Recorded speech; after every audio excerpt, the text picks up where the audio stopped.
We don't have to protect the environment. The second coming is at hand. Ronald Reagan. I'm listening to Richard Dawkins' The God Delusion. Pretty good book.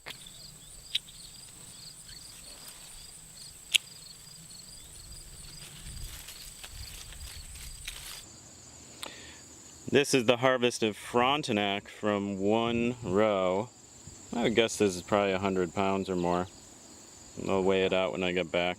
But I think I'm going to need to find a bigger tub to ferment in this year because this is a lot of grapes, and I still have one more row of this variety to harvest.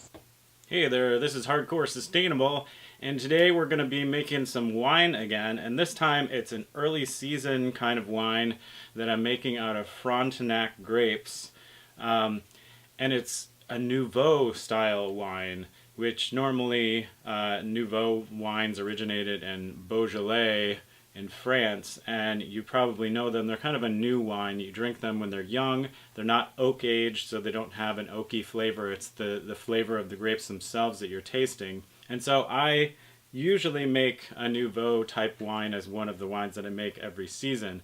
This season I happen to have a pretty good crop of Frontenac. This is the first season that I've had enough that I've had to go to a full barrel size fermenter for the initial fermentation. So I harvested one row of grapes and I got about 115 pounds off of them, off of that row, and then just harvested another row this morning, and so I'm going to just add these newer grapes to the already fermenting grapes from a couple days ago.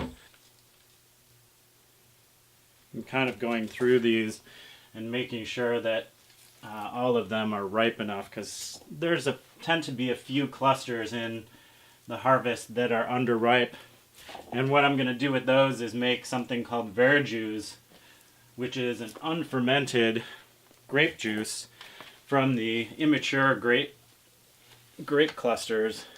And it's got a high acid content, and it's used kind of like in place of lemon juice in cooking, only it has a much mellower flavor than lemon juice does. It's not nearly as harsh in things like sauces. I'm not finding a lot that are underripe in this batch.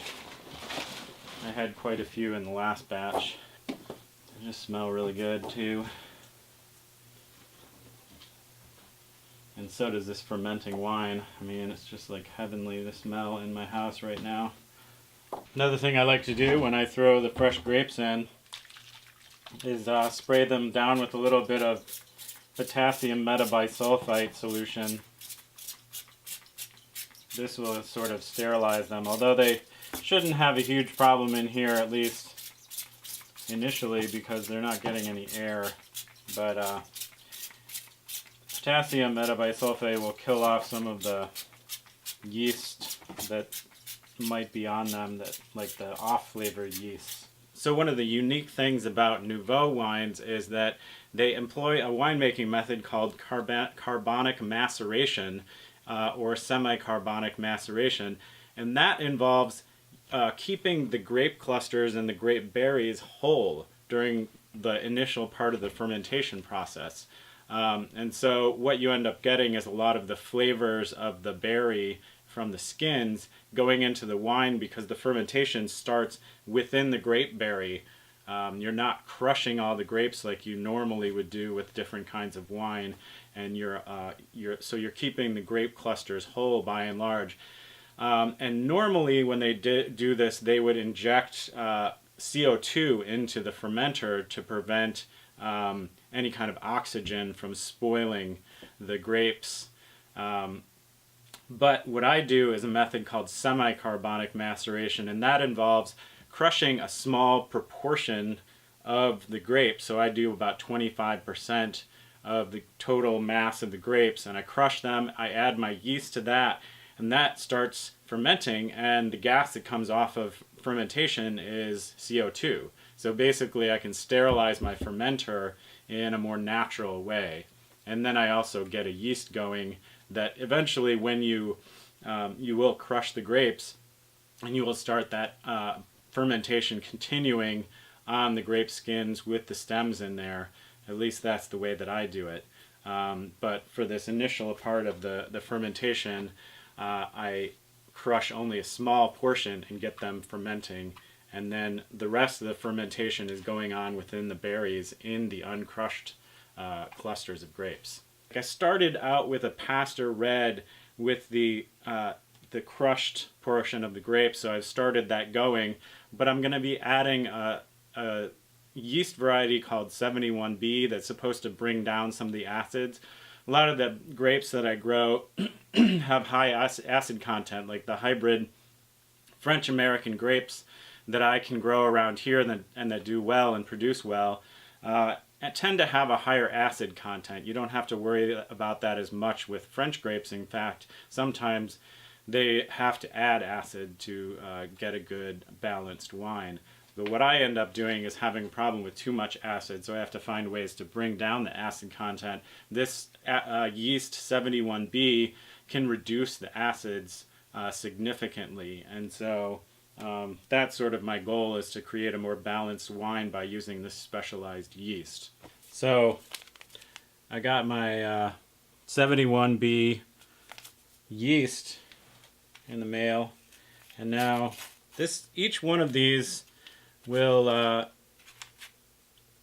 be enough for about 5 gallons, and my carboys are all 5-gallon carboys except for one. So I'm going to add that to some water, and we'll just let that imbibe while I'm doing this other stuff. So what I'm going to do is I'm going to add these newer grapes in here. I'm going to take about 25% of them, crush them, add the 71B yeast, and then mix it all together in this barrel, and we'll continue that fermentation process going for a few more days. And then when it seems like things are sort of slowing down with that initial batch of crushed grapes in here, then I'll crush them all, and then the yeast will just sort of go nuts and break down the rest of those sugars. I'm going to have to do some sugar adjustment with these because they are below what is the optimum for the sugar content for these grapes when you're trying to make this type of wine. So I'm going to have to do some adjustment, but it's not going to involve adding very much sugar. It's probably going to be, a few cups of sugar, maybe a little more to this whole batch.